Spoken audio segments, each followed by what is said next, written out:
This is the second time someone has commented on my YouTube channel and asked me, how did I get it right? How did I skip through all of the things that don't work, like fad diets, exercise programs, and just all of the things that most people generally waste their time on that doesn't work when it comes to fat loss and body recompositioning. First off, a lot of people during the beginning stages of their fitness journey, their weight loss journey, get thrown off by lots of misinformation. A lot of this information typically comes from someone that's in the same predicament as you or someone that has no idea what it's like to be in your situation.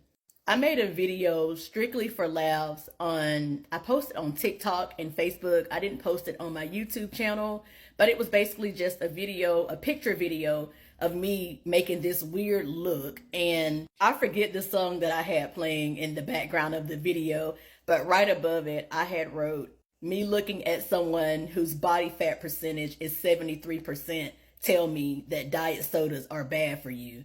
Now, while the video was somewhat satire, and then again, it really wasn't, it just brought back a lot of core memories of like during the beginning stages of my weight loss journey. A lot of people close to me, like friends, some family members, would say things like, oh, I thought you were on a diet. You shouldn't be drinking that. Sodas ain't healthy. You can't have that. Or you shouldn't have that.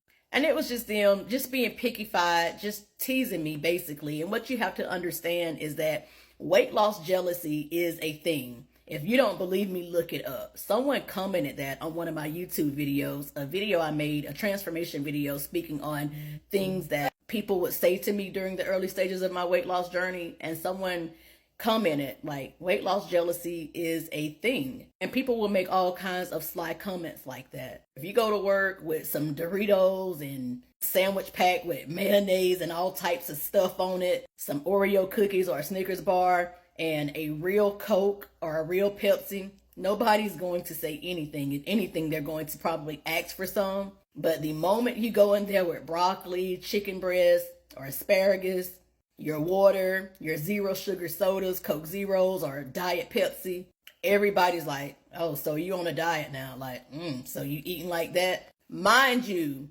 these people are overweight like you, are bigger than you, or someone that's skinny and don't even have any idea what it's like to struggle with their weight.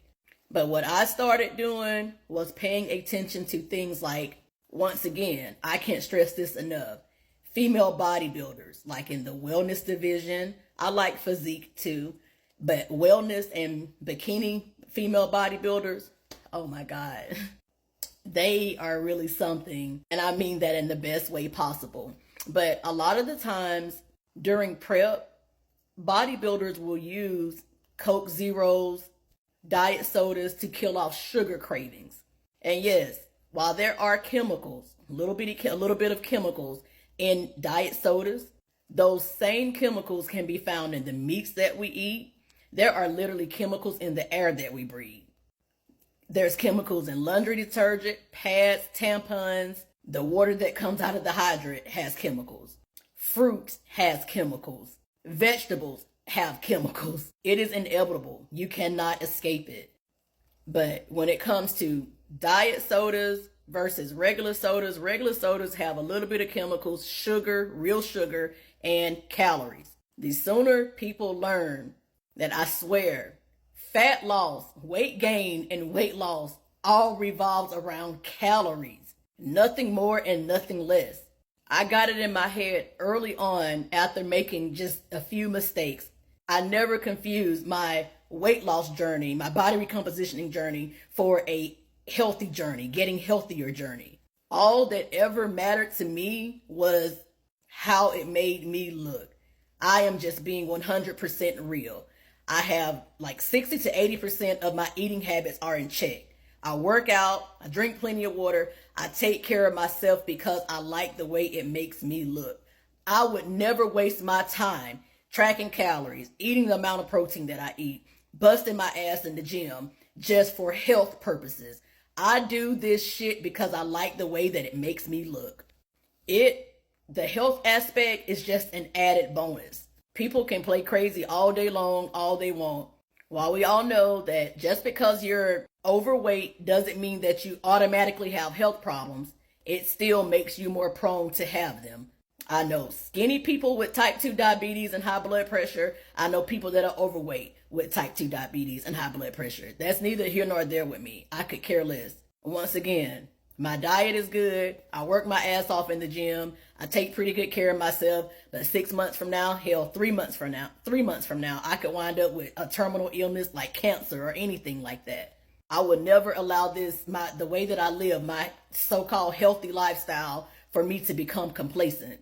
We are all going to die one day. Losing weight and recumbing your body and living the life that you want and being able to sustain it is not hard. You just have to be logical and reasonable. I see people all the time that want quick, fast results. They'll hire a personal trainer that doesn't really know a lot about nutrition and how to eat. The only thing they can tell you is just basic stuff. You need to eat you need to eat less than what you burn. But if they can't break it down, you're not going to ever be able to understand what that means and how to put it into play.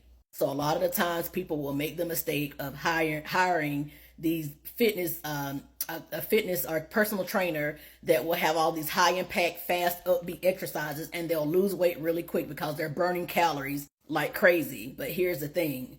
Whenever you reach your goals or something happens and you get off of their boot camp program, the weight is going to come rushing back. Because if you don't have a coach screaming over you like, come on, give me one more, 2, 3, come on, that's all you got, you're not going to be able to sustain that. Also, if you're like me, I was 247 pounds at my highest weight. If you are like me or heavier than what I was, that's probably not going to be the best thing for your joints, like your knees and your back.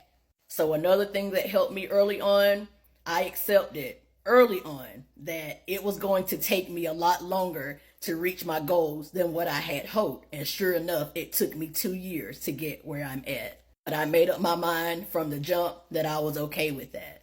I also learned a quick lesson early on by trying the keto diet. I think I tried it for like 2 or 3 weeks. I lost 12 pounds within 2 weeks, but I was miserable the entire freaking time.